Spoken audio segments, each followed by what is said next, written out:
दोस्तों, वंदे मातरम। राजनीतिक गलियारों में हलचल मचाने वाला नेशनल हेराल्ड मामला दोस्तों अब उस मोड़ पर पहुंच गया है जहां पर सोनिया गांधी और राहुल गांधी की जेल की यात्रा को रोकना किसी के बस की अब बात नहीं रह गई है।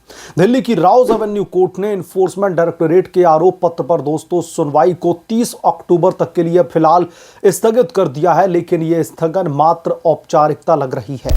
विशेष न्यायाधीश विशाल गोगने ने इन्फोर्समेंट डायरेक्टोरेट से दरअसल स्पष्टीकरण मांगा है और अगली सुनवाई में संज्ञान लेते ही समन जारी करने की उम्मीद जताई है। एक बार समन मिला तो फिर गांधी परिवार की दोस्तों कानूनी लड़ाई बहुत लंबी खिंच सकती है, लेकिन सबूतों की मजबूती को देखते हुए जेल की सजा से बचना राहुल और सोनिया के लिए अब असंभव सा प्रतीत होता दिख रहा है। यानी कि अगले लोकसभा के चुनाव तक अगर राहुल और सोनिया जेल में चले जाएं तो ये कोई बड़ी बात नहीं है। ये केवल दोस्तों एक केस नहीं बल्कि कांग्रेस पार्टी की सत्ता लोलुपता का आईना है जो अब पार्टी को कंगाल बनाने पर अब तुला हुआ है। नेशनल हेराल्ड अखबार जो कभी नेहरू गांधी परिवार की वैचारिक धरोहर का प्रतीक था, आज उसी परिवार पर 2000 करोड़ रुपए से अधिक के घोटाले का सीधे तौर पर आरोप लगाने वाला हथियार बन चुका है। ये दोस्तों मामला साल 2012 से उबल रहा है। लगातार इस पर राजनीति हो रही है। जब भारतीय जनता पार्टी के नेता सुब्रमण्यम स्वामी ने पहली शिकायत दर्ज करवाई थी, लेकिन असली मोड़ आया जब इन्फोर्समेंट डायरेक्टोरेट ने मनी लॉन्ड्रिंग का एंगल इसमें जोड़ दिया। कांग्रेस पार्टी ने इस घोटाले को कैसे अंजाम दिया, कहानी इसकी सरल लेकिन धूर्ततापूर्ण रही है। दरअसल एसोसिएटेड जर्नल्स लिमिटेड यानी कि एजेएल कंपनी जो कि नेशनल हेराल्ड और अन्य अखबारों का प्रकाशन करती थी, पब्लिकेशन करती थी, पर कांग्रेस पार्टी का इस पर पूरी तरीके से कंट्रोल था। दोस्तों साल 2008 में एजेएल पर 90 करोड़ रुपए का कर्जा चढ़ गया। सोनिया गांधी ने अपनी निजी कंपनी यंग इंडियन के माध्यम से यह दोस्तों कर्ज चुकाने का नाटक रचा। यंग इंडियन में सोनिया गांधी के पास में 38.85% और राहुल गांधी के पास भी 38.85% शेयर थे, जबकि अन्य नाम मात्र के शेयर धारक थे। कांग्रेस पार्टी ने यंग इंडियन को मात्र 50 लाख रुपए में एजेएल की 99% हिस्सेदारी बेच दी थी, जबकि एजेएल की संपत्तियां जिसमें दिल्ली का हेराल्ड हाउस, लंदन की प्रॉपर्टी और अन्य जमीनें भी शामिल थीं, उनकी कीमत 5000 करोड़ रुपए से अधिक बांकी गई थी। यह दोस्तों कोई सौदा नहीं था बल्कि संपत्ति की चोरी थी। यंग इंडियन ने एजेएल के कर्ज का भुगतान किया, लेकिन बदले में कांग्रेस पार्टी की प्राइम प्रॉपर्टी अपने कब्जे में ले ली। इन्फोर्समेंट डायरेक्टोरेट का दोस्तों आरोप है कि यह सब कुछ साजिश के तहत किया गया। कांग्रेस पार्टी के गांधी परिवार ने राहुल गांधी और सोनिया गांधी की सीधे तौर पर संलिप्तता, मनी लॉन्ड्रिंग, धोखाधड़ी और संपत्ति का गैर कानूनी अधिग्रहण। सोनिया गांधी राहुल गांधी के अलावा दिवंगत मोतीलाल वोरा, ऑस्कर फर्नांडिस, सुमन दुबे और सैम पिट्रोदा भी इसमें लिप्त बताए गए हैं। कांग्रेस पार्टी ने अपनी ही संपत्ति को दरअसल डार्क पूल में डुबो दिया ताकि गांधी परिवार को कंट्रोल बना रहे। दोस्तों ये घोटाला न केवल आर्थिक अपराध है बल्कि लोकतंत्र पर एक बड़ा धोखा भी, क्योंकि ये संपत्तियां जनता के पैसे से बनाई गई थी जो नेहरू युग की विरासत थी। ईडी ने अप्रैल 2025 में दोस्तों चार्जशीट दाखिल की थी जिसमें सबूतों का ढेर लगा है।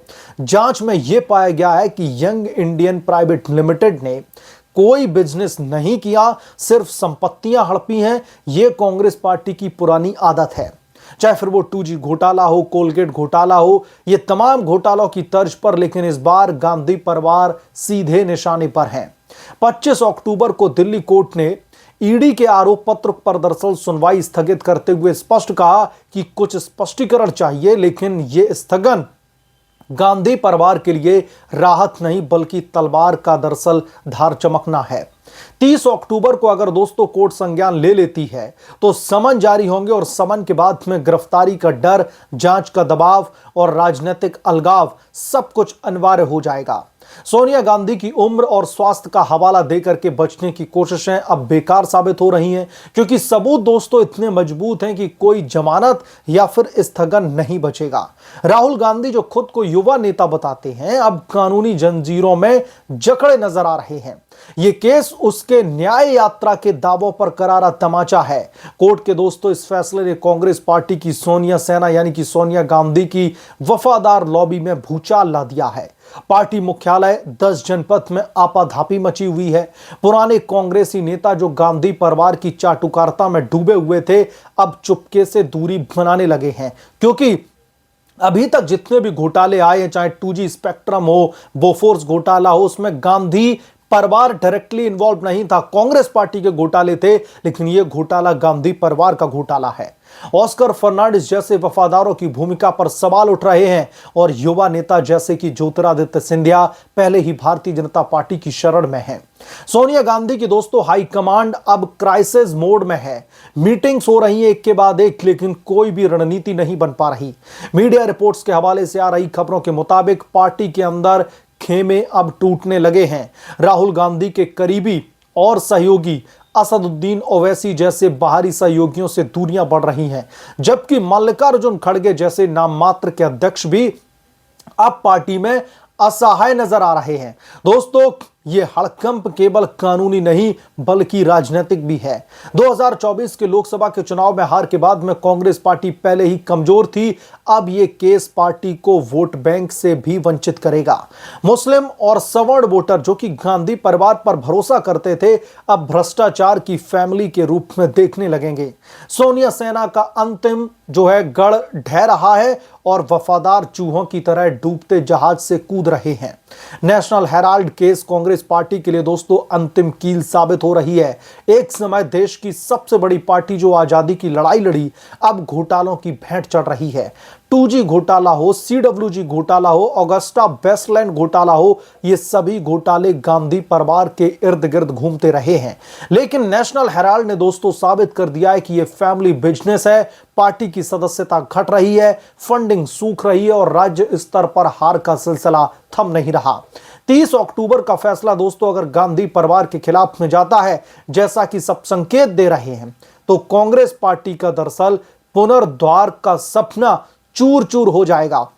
जो राहुल गांधी और सोनिया गांधी कांग्रेस पार्टी को रिवाइव करने की कोशिश में जुटे हुए हैं, यह सपना उनका चकनाचूर हो जाएगा।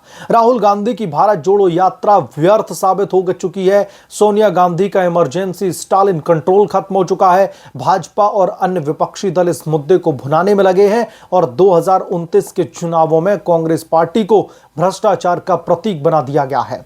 अब एक भ्रष्टाचार का पुतला बनकर कांग्रेस पार्टी उभर रही है। दोस्तों ये पार्टी का अंत नहीं बल्कि स्वाभाविक परिणाम है। जब सत्ता की भूख ने वैचारिकता को निगल लिया, कांग्रेस पार्टी को बचाने का एकमात्र रास्ता है गांधी परिवार का पीछे हटना। लेकिन क्या वो इतने त्यागी हैं? 30 अक्टूबर का दोस्तों इंतजार ही इसका जवाब देगा। तब तक राजनीतिक भारत सांस थामे देख रहा है कि क्या यह नेहरू की विरासत का अंत है या फिर गांधी राजवंश का पतन। समय बताएगा, लेकिन संकेत साफ है कि जेल के दरवाजे अब सोनिया गांधी के लिए, राहुल गांधी के लिए खुल चुके हैं। जो जेल की बैरक है, जो जेल की सलाखें हैं, वो दरअसल अब इनका इंतजार कर रही हैं। इतने सालों तक सत्ता पर बने रहने के बावजूद, इतने सालों तक सत्ता की मलाई खाने के बावजूद भी इन्हें घोटाले भी करने जरूरी लगे।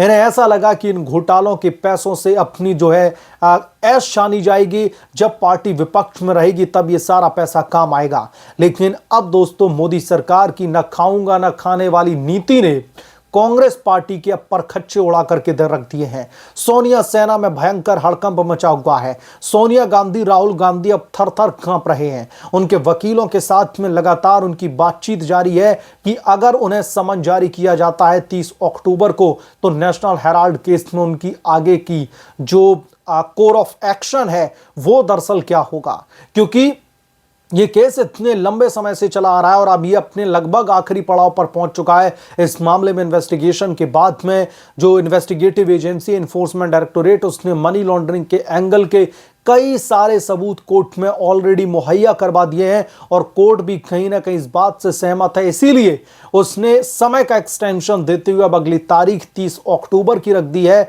और अब यह देखना दिलचस्प होगा कि 30 तारीख को राहुल गांधी और सोनिया गांधी को लेकर के क्या बड़ा फैसला निकल करके सामने आता है, क्या उन्हें समन जारी किया जाएगा कोर्ट से। और जब दोस्तों समन जारी होगा तो फिर सोनिया गांधी और राहुल गांधी की इंटेरोगेशन के बाद में सैम पित्रोदा का भी नंबर आने वाला है, क्योंकि जो ये पूरी कार्रवाई चल रही है इसमें सैम पित्रोदा का भी एक बहुत बड़ा हाथ है, एक बहुत बड़ी उनकी भूमिका है। तो ऐसे में उन्हें इस पूरे के पूरे कांड से वंचित कैसे इस देश की इन्वेस्टिगेटिव एजेंसियां रख सकती हैं। तो कुल मिलाकर के अब कांग्रेस पार्टी में हड़कंप बचा हुआ है दिल्ली की राउज एवेन्यू कोर्ट के इस बड़े फैसले के बाद में।